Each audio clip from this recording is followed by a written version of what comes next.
কথায় কোথায় নিজেকে চেনা। যে নিজেকে চিনতে পেরেছে সে আল্লাহকে চিনতে পেরেছে। একটু চোখ মেলে তাকালেই দেখা যায় পৃথিবীর মানুষ আজ বড় বিপন্ন।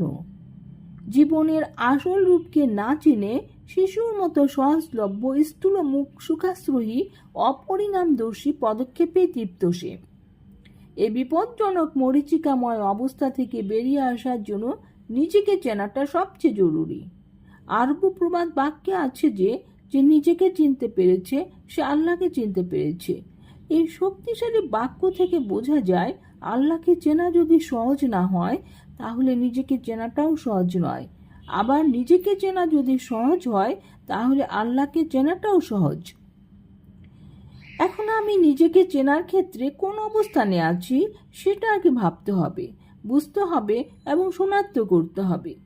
এর জন্য নিখাত সত্য এক মানদণ্ডের আলোকে নিজেকে চেনার ইচ্ছা, চেষ্টা, অনুশীলন আবশ্যক। এটা না করে আপন উদাসীনতায় অলস নির্লিপ্ত থাকলে নিজেকে চেনার স্বরূপটাই অস্পষ্ট, দুর্বোধ্য এবং অসম্ভব হয়ে যাবে। বোঝা যাবে না যে আমি আমাকে চিনি কি চিনি না। ফলে নিজেকে চেনার বদলে আপন সত্তা গতানুগতিকভাবে আকণ্ঠ নিমজ্জিত হবে ক্ষতিকর অহংকার, স্থূল ভোগ বিলাসিতা আর পথ হারানোর মতো ঘোরতর বিভ্রান্তির জগতে। বেশিরভাগ মানুষই আবহমান কাল ধরে সেই বিভ্রান্তির জগৎকে এগিয়ে থাকার জগৎ হিসেবে গ্রহণ করে আসছে।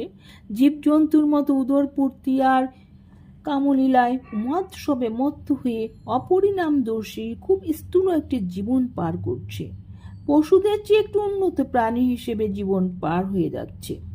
প্রকৃত মানুষের জীবন যেমনটা হওয়া দরকার তা উপেক্ষিতই রয়ে গেছে। পার্থিব জীবন ও এই জীবনের আত্মকেন্দ্রিক সফলতায় নেশায় বিভোর হয়ে মানুষ নিজেকে চেনার পথ থেকে দূরে সরে গিয়ে নিজেকে সে হারিয়ে ফেলেছে। এখন সময় একবার নিজের দিকে তাকানো আর ভেবে দেখা যায় যে আমি কি আমাকে চিনি।